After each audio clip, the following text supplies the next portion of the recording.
Broadcasting live on YouTube, Facebook, and X. Here's your host, Andrew Romanella. Okay? Like, just get the hell out of here. Nobody cares what you think if you're not a Mets fan.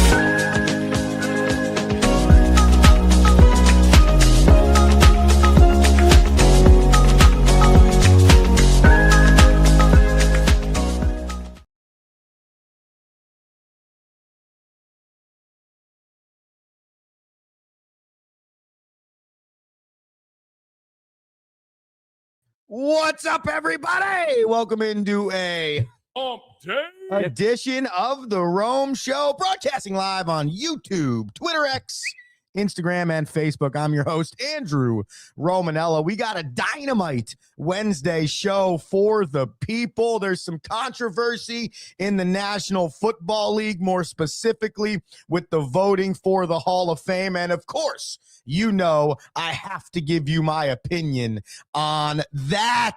The Rome Show, one, Twitter, X, and Instagram. That's the Rome Show. Then the number one, Twitter, X, Instagram. Go ahead and hit that follow button. You can comment live there as well. YouTube.com/the Romanellas. That's YouTube.com/the Romanellas. Hit that subscribe button. People, follow. We got some great content. Between Juliana Moves and Andrew Clearly Talks Too Much, the Romanellas YouTube is fire. So just hit that subscribe button, Facebook.com/The Rome Show. Yesterday, the National Football League came out with the voting for their Hall of Fame. Now, on February 5th, the 2026 class that is going to be inducted into Canton, Ohio, which is where the NFL Hall of Fame resides.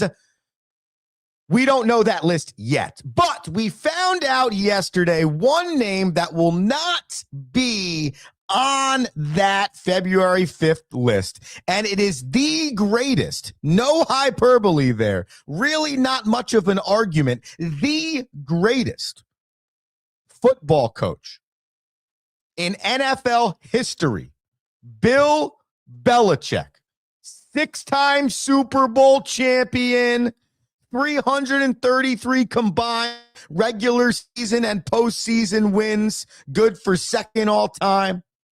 Most Super Bowl appearances at 9, most Super Bowl victories at 6, like 19 division titles, like ridiculous statistics. On paper, off paper, eye test, on video, on the radio, stories told by your dad. This dude is the greatest football coach in National Football League history. And yesterday, it was made official that he is not a first ballot Hall of Famer, which means, by the way, people, that Bill Belichick didn't receive 40 votes of a potential 50 voters. Think about that. There were more than 10 people that vote for the National Football League Hall of Fame that decided that the greatest coach of all time, literally statistically speaking, the greatest coach of all time, even if you don't think he's the number one, he's number 2. And all that means is he's a freaking first ballot Hall of Famer. And you got not 1, 2, 3, 10. 10 dudes who we give the right to hold the key to the most sacred land in professional sports that would actually logically think that Bill Belichick did not unequivocally, from the jump, the minute he got on a ballot, deserve to be a first ballot Hall of Famer. You do not deserve to vote for the Hall of Fame if that is the egregious decision you're going to make with your vote. And this is politics, people, because there are now stories coming out about how the former general manager of the Colts, Bill Polian, and others, by the way, but I guess a big lead from Bill Polian, that because Bill Belichick had Spygate and Deflategate, he essentially did not deserve to be a first ballot Hall of Famer because of those things. Like, he had to serve time not being in the Hall of Fame because of actions that happened 19 years ago that he was reprimanded by the league. Now, you can tell me that you don't believe the punishment fit the crime. I'm fine with that. That can be your argument. You can tell me that the fine or the suspension for Tom Brady with the Deflategate thing, you can tell me that you didn't agree with those punishments. That's a fair argument.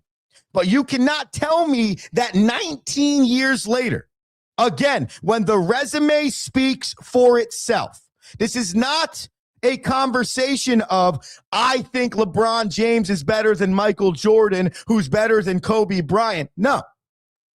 That's an opinion-based scenario. Are there statistics that could back up each argument? Absolutely. But I have here on the screen the top 4 coaches of all time, okay? Don Shula being number 1, okay, with the most amount of wins, okay? He's got 328 regular season wins, and he's got 19 playoff wins, okay? Good for 347 total, 14 above Sir Bill Belichick. Okay. But this is a sport where we define people by playoff success. This is a sport where we talk about how good or bad people are based on whether or not they can get to the Super Bowl and potentially win a Super Bowl. Easy examples exist everywhere. You're watching it right now with Josh Allen, with Lamar Jackson. There are 2 head coaches. We're not going to dive into this, but there are 2 head coaches that lost their job this year with MVP quarterbacks because of this conversation. Because how can it be that Lamar Jackson, how can it be that Josh Allen haven't made it to a Super Bowl yet? Well, because that's how freaking hard it is. Okay? That's what we define this sport as. That's how you define a player's career. That is oftentimes the major part of the conversation. Whether that's right or not is not the conversation. The point is, it's a part of the conversation. Why don't we think Matt LaFleur is a good head coach? Because they don't win in the playoffs. Why are people down on Mike Tomlin? Because they don't win in the playoffs. Why are the Ravens fans now down on John Harbaugh? Because he didn't win in the playoffs with an MVP quarterback. Why did McDermott get fired in Buffalo? Because he didn't win with arguably the best quarterback in the league. You are defined by winning in the playoffs. Sean McDermott took the Buffalo Bills from literally never making the playoffs for a decade plus to the postseason 8 straight seasons. And he will not be head coaching next year because he got fired, not because he's a bad head coach. He's not a good enough head coach in the postseason.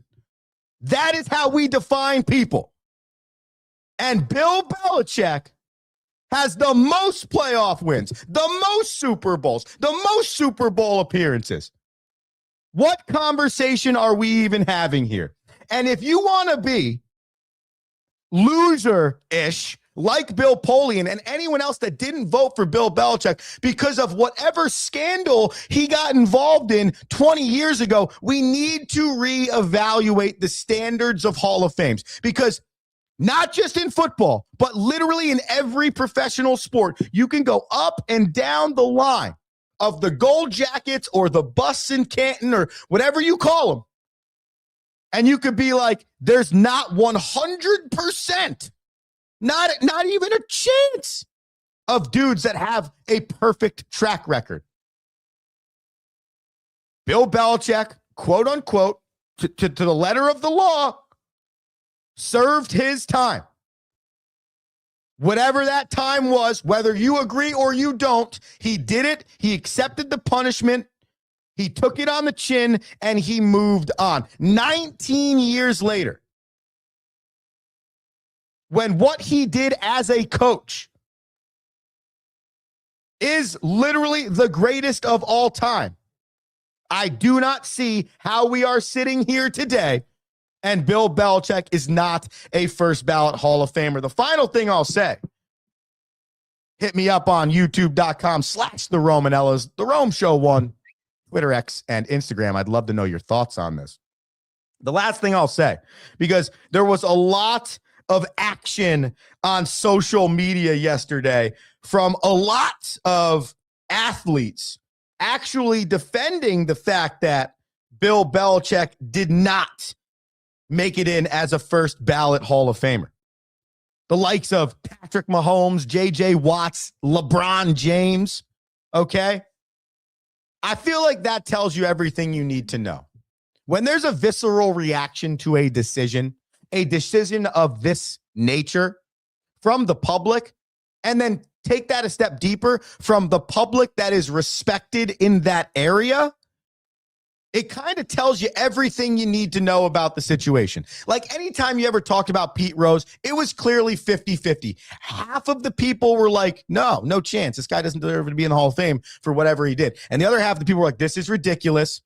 From 1902 to 1980, if you look at 90% of the people in the Hall of Fame there, they probably took some drugs. They were probably not that great of people. They probably didn't treat their spouses very appropriately. Like, if there was social media, they would have been canceled, arrested.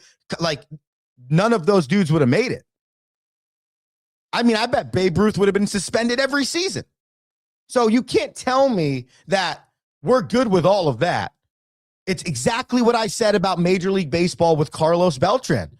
The standards and the gatekeeping of the status of the Hall of Fame has been lost because we've lost what we're holding the players to or the coaches to, right? Because we're making it per situation. We're good if this guy had something checkered go on.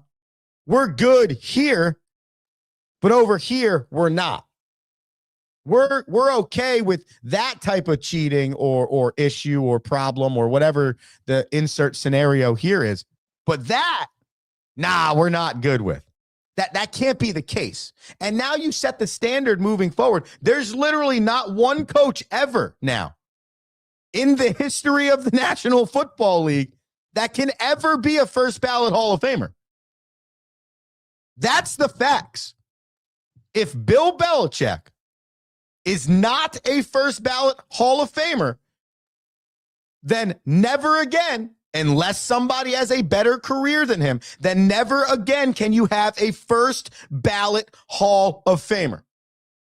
Or you have to come out and state, we left Bill Belichick off the first ballot of the Hall of Fame because we believed that during his career, there were some issues that arose that came to integrity of the game. And because of that, we felt that it was not deserving to be a first ballot Hall of Famer because he wasn't fully clean in his career. Do I agree with that? Absolutely not. If that's actually the reasoning, again, as I've said this entire time, I don't agree with that. He served his time or whatever the punishment was. But that's the only two things that can happen. Either A, you never have a coach ever first ballot Hall of Famer unless their statistics come to be better than Bill Belichick's, and they better have a clean whistle. There better be zero issues with that person. There better be no controversies, no problems, right? Because, again, that's the standard we're setting. The standard is 31 playoff wins, 6 Super Bowls, 333 wins, and the greatest 20-year stretch in football history is not good enough to be a first ballot Hall of Famer. Therefore, if you don't do that, then how can you be a first ballot Hall of Famer? And then if you do that, also, by the way, you better not have had any issues in your 35-year career.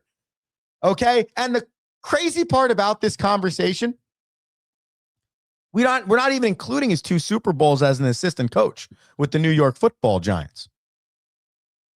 And I understand, right? We're really putting him in the Hall of Fame for his head coaching career. But like, you just keep going deeper with Bill Belichick. And truthfully, outside of the last 3 years, and that's the other side of this conversation, that is the unfortunate part, the recency bias part, the what's gone on since Bill Belichick left the New England Patriots part. And the fact of the matter is, he has not done a good enough job in the public eye to keep people respecting him, to keep people remembering how good he was. His weird breakup with Tom Brady and his disgruntled relationship with the owner of the New England Patriots, Robert Kraft, who, by the way, is also up for the Hall of Fame this year. Maybe that kind of makes some sense where the politics might have also come from. That hurts Bill Belichick.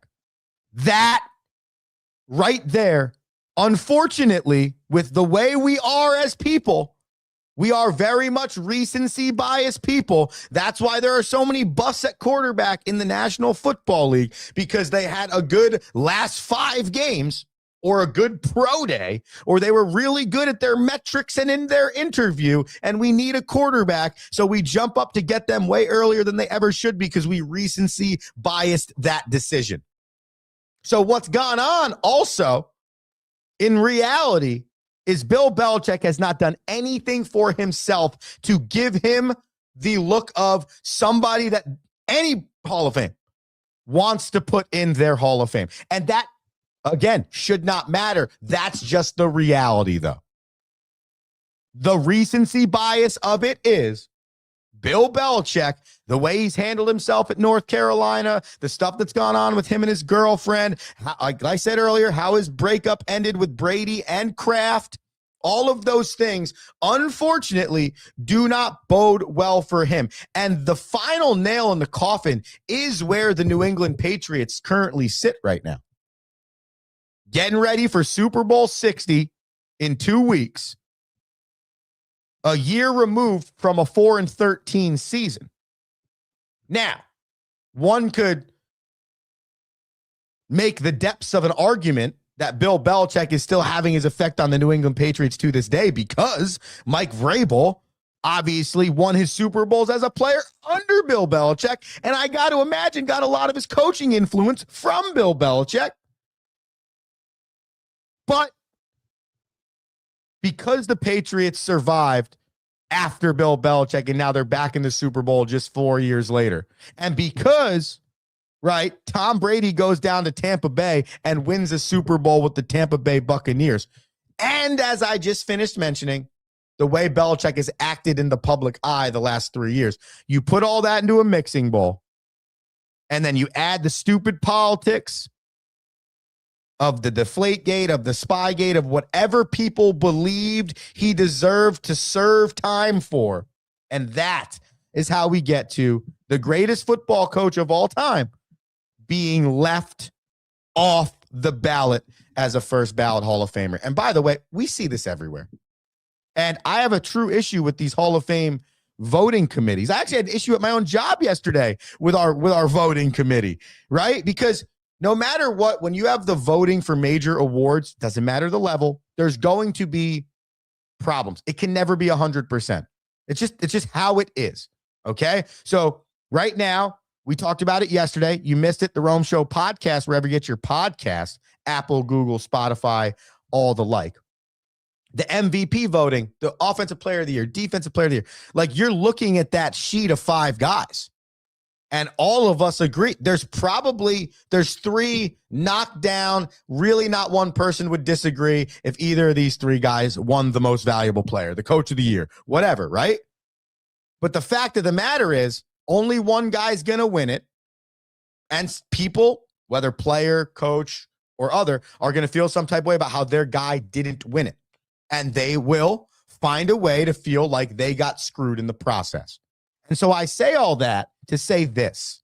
That's why I have issues with the voting process in the NFL, in the MLB, where these leagues have writers with an opinion. Now, in this scenario, the NFL Hall of Fame committee is made up of writers and former people from the National Football League, like a Bill Polian. I believe Bill Cowher might be on it, and some other people like that.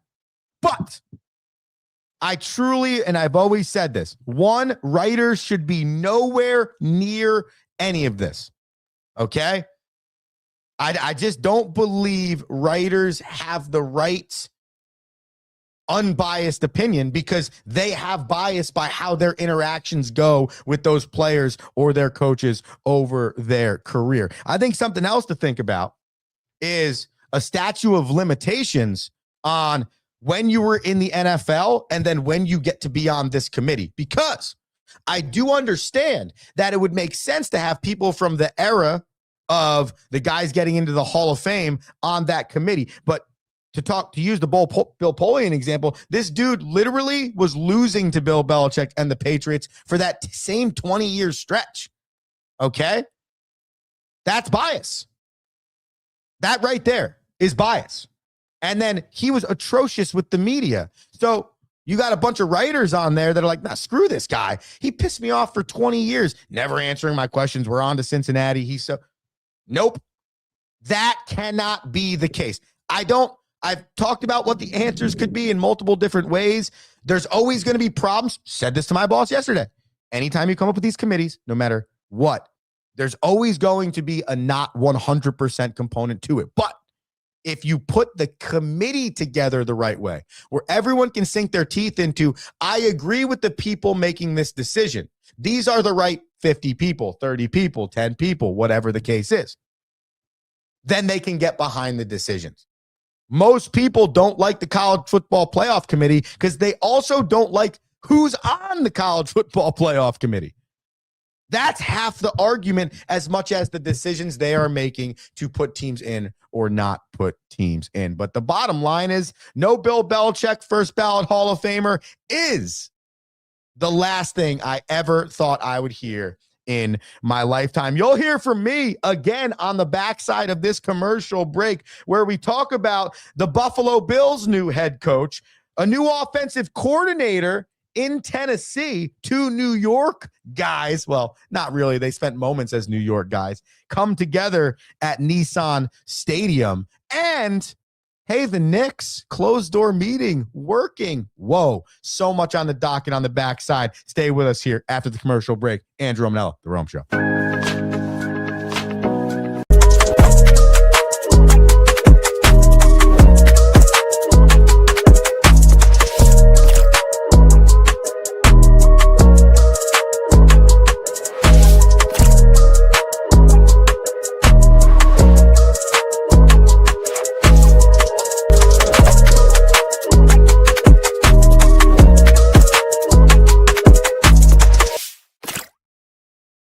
What is one thing every great leader has in common?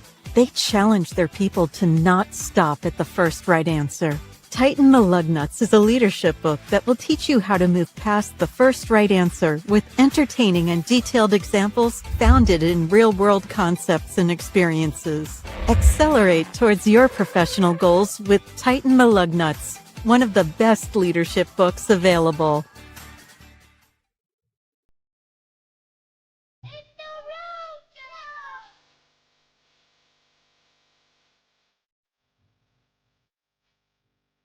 Yeah, The Rome Show.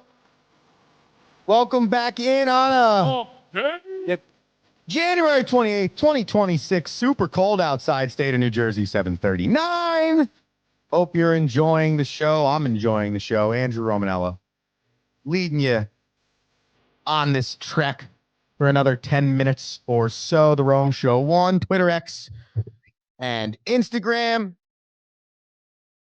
The Romanellas on YouTube, The Rome Show on Facebook. Please, please, please be sure to subscribe to all of those locations and share it with a friend.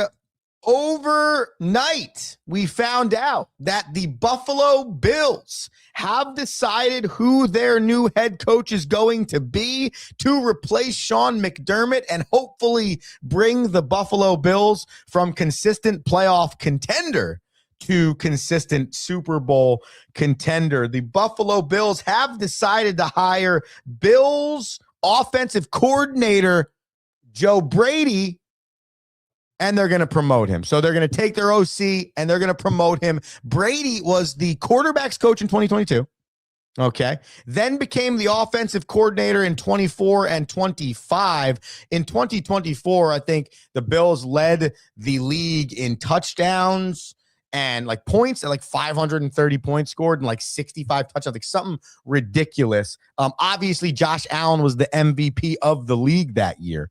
And then last year, good year. I think the Buffalo Bills were 10th in points, 12th in efficiency, like 14th. And they were essentially a top 15 offense, but they weren't as high power as they've been. But James Cook led the league in rushing, which I thought was a really beneficial thing and something that it feels like it's been trending, but they've never necessarily had a running game outside of Josh Allen. So you put all that in the mixing bowl and you say, hey, you know what?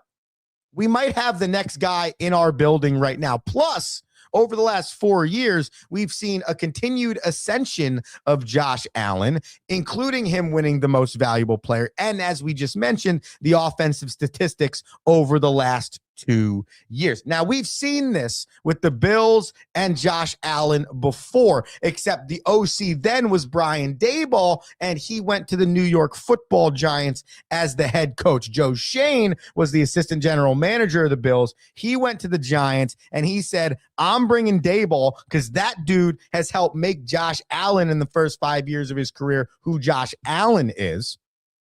And so did that necessarily work with Daniel Jones in New York? Maybe for a year, maybe in a snapshot, okay?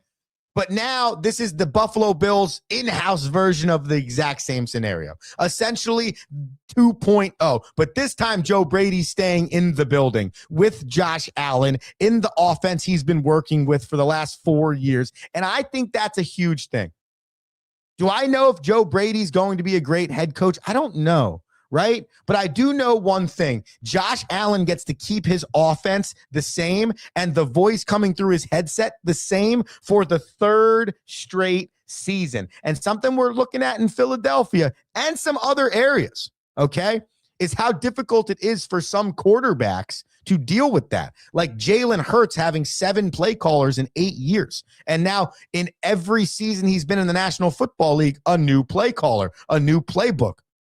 That is extremely difficult for a quarterback, okay? So the Bills are like, dude, we might have the team, got to make some adjustments on defense, maybe add a weapon on offense, but we might have the team here that we believe can compete for a Super Bowl. We just watched Denver go to the AFC Championship game with a pretty good Bo Nix, but you have a better quarterback.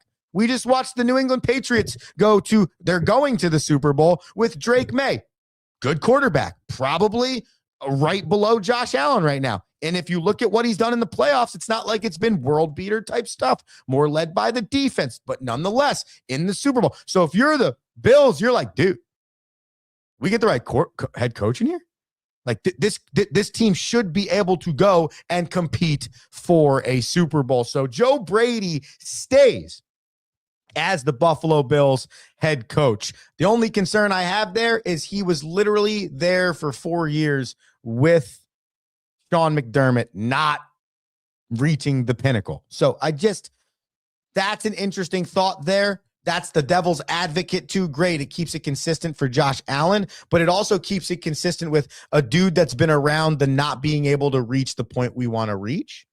So that could not bode well as well. But those are all the questions that are supposed to be asked in this moment. And then in 3 years, we'll end up finding out if he made it or not. Because in today's NFL, actually 2 years now, in today's NFL, 2 years from this moment, he'll either be fired or he'll be Mike Vrabel and McDonald in Seattle and those dudes. That's what it feels like right now. You're either atrocious and fired in 1.5 to 2 years, or holy crap, we think we might have our guy.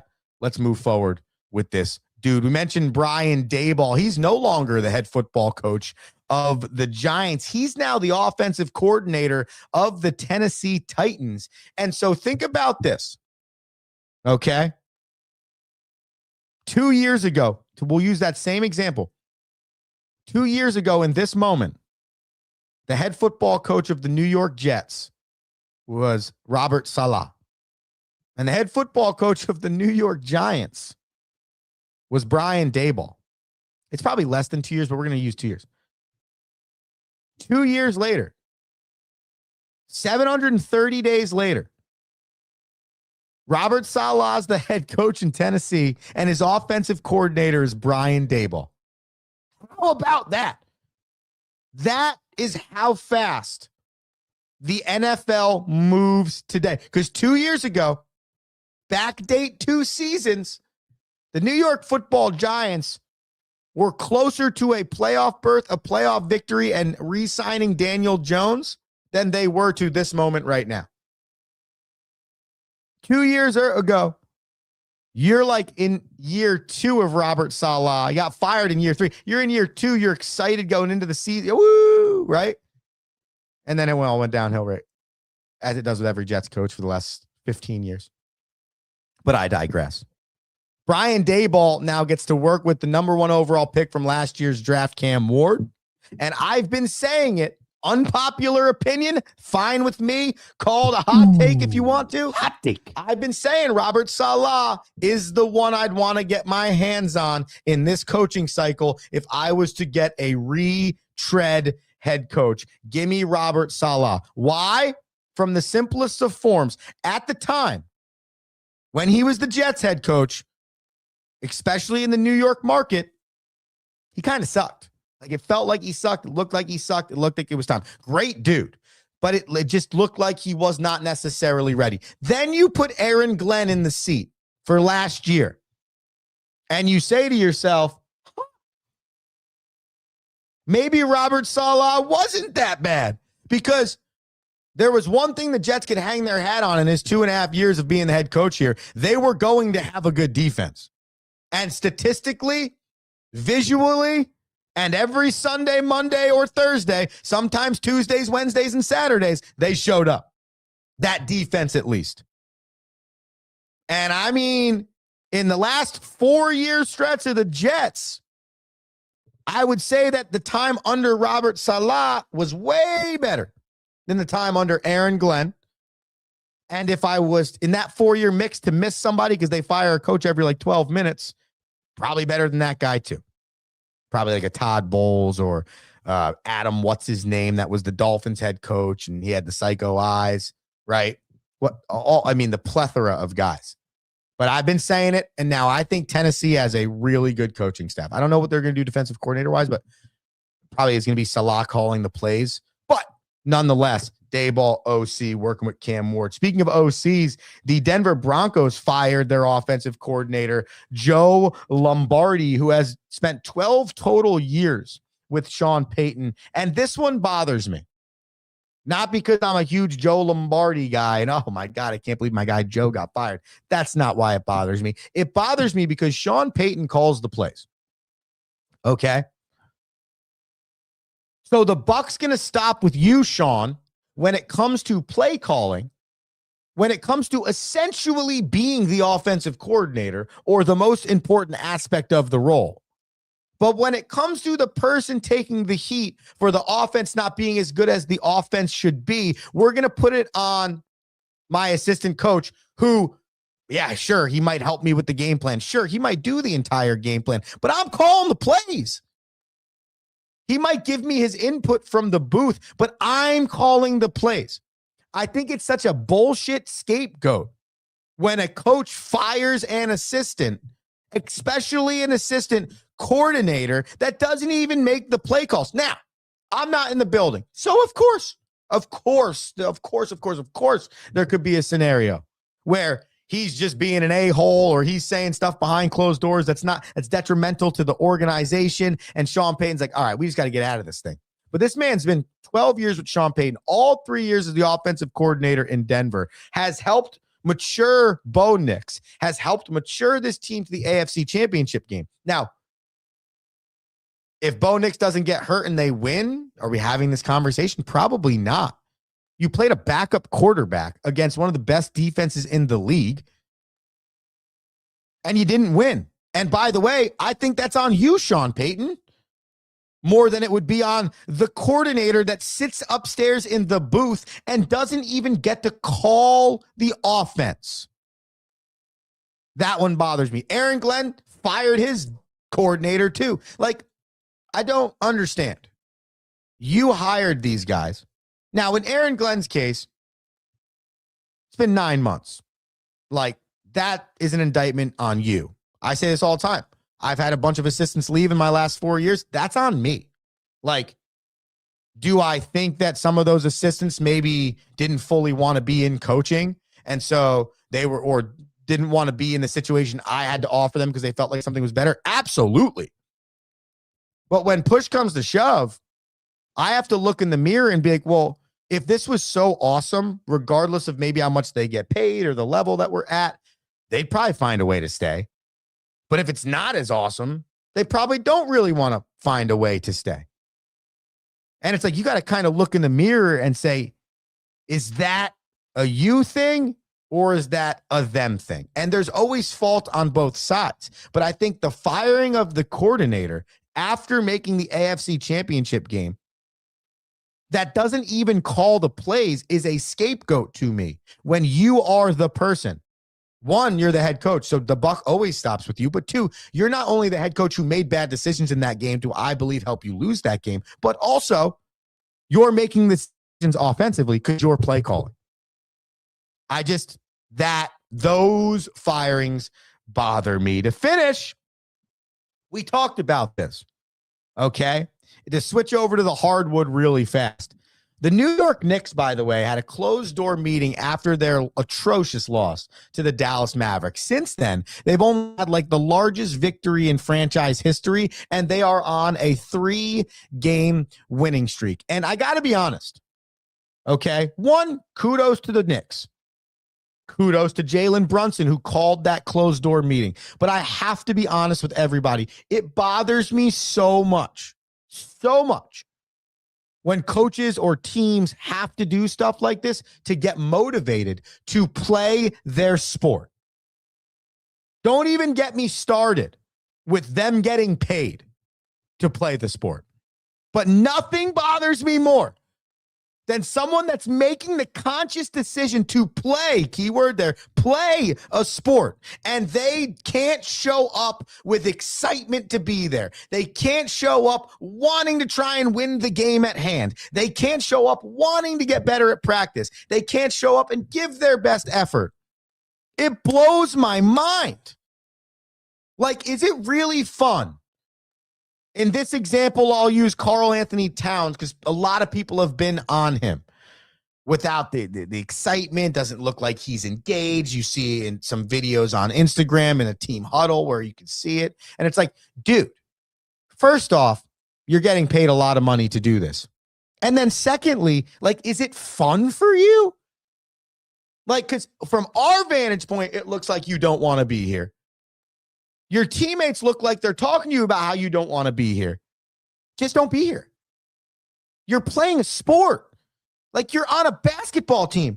Like, it's hard for you to show up to work on a Thursday when you're going to make $1.2 million, play in front of 30,000. Yeah, you know what? I get it. People are going to hate. Okay? That comes with the territory. But, like, that's sadly everything now. Like, as a D3 head coach, I'll get hate. Not the same way that an NBA guy playing at the Mecca would. But that's just the world. But that just, nothing bothers me more than an athlete, someone who claims they're an athlete, that plays a sport, that shows up not excited to play the sport. Oh, like, that's literally the opposite of the reason why you play sport. You played the sport starting and for most of your life because it was fun, because it was a game, because you enjoyed it. And I get it. Coaches will take that out of it. And I know how many coaches have you heard say, it's a job. This is not just baseball. It's a job, right? I disagree with that too. though there are job components to the time management and how hard you have to work and the extra time you need to put in and all that stuff. But the Knicks go 3-0 after a closed door meeting, and they're freaking professionals. And I think that's asinine.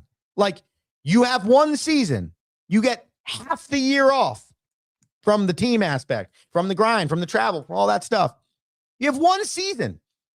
Like, that, it just doesn't make any sense to me. Like, how you could show up and not be excited. And then you need a closed door team meeting to, oh, you know what, you guys, we're right. You're right. We haven't really cared since the NBA Cup. We should probably start caring again. It's like, dude, what the hell, man? And that's why I see why fans get so frustrated.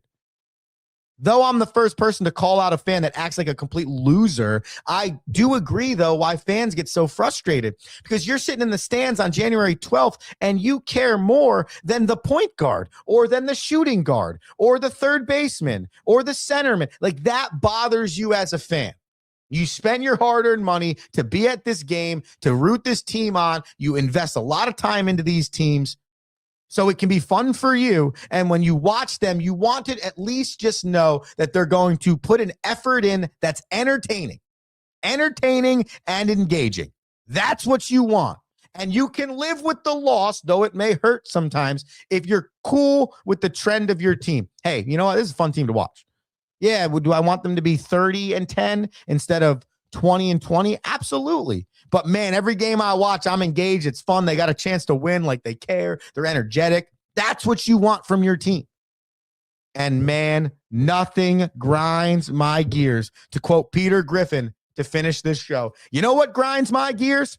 Athletes that show up without energy, enthusiasm, and the want to be there. That literally, for the rest of time, will blow my mind. Hope you enjoyed the Rome Show today, ladies and gentlemen. I had a blast. Remember, Rome Show podcast, wherever you get your podcast. If you want to share it, listen to it again, or I don't know, whatever the hell you do. Please subscribe on YouTube, youtube.com/Romanellas. Hit that subscribe button. It really does help us out. The Rome Show on Twitter, X, and Instagram. Hit that follow button. That really helps us. Well, I'll be back tomorrow, Thursday, the 29th, around 7:05, 7:10, 7:12. If you hit subscribe, you won't miss it. Andrew Romanella, have an electric day. Until tomorrow. Peace. Thank you for listening.